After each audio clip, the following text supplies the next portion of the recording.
Let's talk about the difference between the verbs see, look, and watch. The verb see is our most passive. With see, you're just noticing something. You are aware of it with your eyes and you can see it.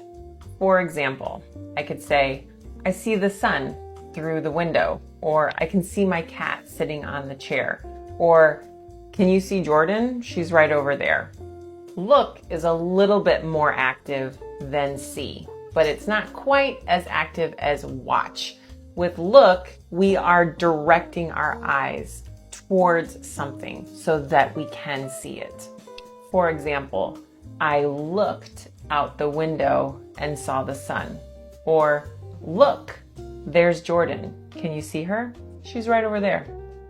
Watch is the most active because you are looking at something for a set amount of time and you're paying attention to it. So this is very active.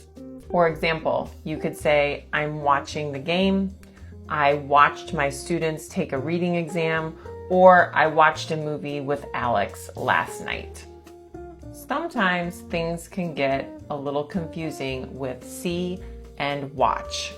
Just remember that we use watch a lot with the action happening now. So I am watching TV now. It can also describe your watching habits. I watch this show every week. But when we're talking about what we watched or what we are going to watch, sometimes you might hear people use the verb see. Did you see the White Lotus finale last night? Or I saw a movie last night. That's it for today. I'll see you next time.